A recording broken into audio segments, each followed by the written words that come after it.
বাড়ি থেকে আসার পর কদিন ধরে খুব শরীর খারাপ। আমি না যখনই বাড়ি থেকে আসি এখন, তখনই কোনো না কোনো শরীর খারাপ হয়। নয় পেট খারাপ হয়, নয় বিভিন্ন রকম শরীর খারাপ হবেই হবে। তো এবারে আমার গা হাত খুব ব্যথা ছিল। কারণ বাড়িতে বসে, বসে শুধু শুয়ে বসে খেয়েছি তো, তো অলস ছিল শরীর। তো সেই অলস শরীর নিয়ে এসে এখানে যদি রান্না-বান্না করি, নিজের কাজ নিজে করি, তো গা হাত পা তো ব্যথা হবেই। তো যাই হোক গে। আর বাড়ি থেকে আসার পর কিছু সবজিও কিনে এনেছিলাম। কেনার ইচ্ছা ছিল না, তাও কিনে নিয়ে এসেছিলাম। তো সেইগুলো রান্না না করার জন্য শুইকে বড়াই হয়ে যাচ্ছে। তো ভাবলাম এদেরকে একটা, একটা করে ব্যবস্থা করে ফেলি।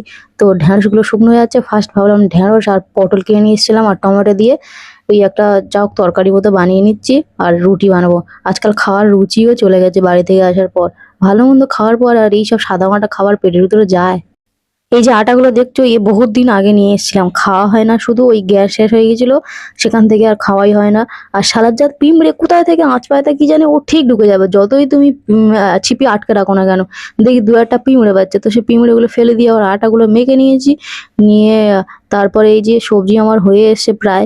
আর সবজি ফুটছে ততক্ষণে আমি আমার ওই আটাগুলো বেলে নিই। আর আমি যে আটা বেলাটা করেছি দেখেছো? একটা কাঠের পিঁড়ের ওপরে পেপার জড়িয়ে নিয়ে নিয়েছি।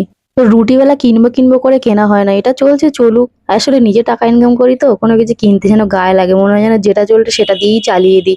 তো তারপরে এই যে আমার তরকারিও হয়ে গেছে। তো তারপর কড়াটা ধুয়ে নিয়ে এসে ঝটাপট রুটিগুলো ভেজে নেবো। তারপর রুটিগুলো ভাজতে দিয়ে দেখি ওমা দিতে না দিতেই সঙ্গে, সঙ্গে পুড়ে যাচ্ছে। আর এই যে পেশেন্টের পিছনে বকতে না আমার মাথার বুদ্ধি-শুদ্ধিও লোপ পেয়ে গেছে। ইন্ডাকশানে যে শুধু ইন্ডাকশানের বাসন ছাড়াই আর কোনো কিছু ধরে না সেটা ভুলে গেছি। রুটিটা নিয়ে গ্যাসের মতো করে ওতে চাপা দিয়ে দিচ্ছি। কদিন আগে কাঁঠাল চিংড়ি বানিয়েছিলাম, খুব একটা টেস্টি হয়নি। তাই জন্য ভাবলাম এবার পটল চিংড়ি বানাবো। তো সেই জন্য চিংড়ি কিনে নিয়ে এসেছিলাম কিছু। চিংড়ির দাম তো সেই লেভেলের। তো কিছু করার নেই, খাওয়ার ইচ্ছা হলে তো খেতেই হবে। তো তারপর সেই কথা মতো চিংড়িগুলো ভালো করে কেটে বেছে নিয়ে ভালো করে ভেজে রেখে দেবো। কালকে সকালবেলা বানাবো পটল চিংড়ি। আসলে এখন তো ভাবি রাত্রেবেলা যে সকালে উঠে ভালো-মন্দ রান্না করব। কিন্তু সকাল হলেই আর ঘুম ভাঙে না। মনে হয় যেন থাক গে রান্না করব না, কিছু কিনে খেয়ে নেবো।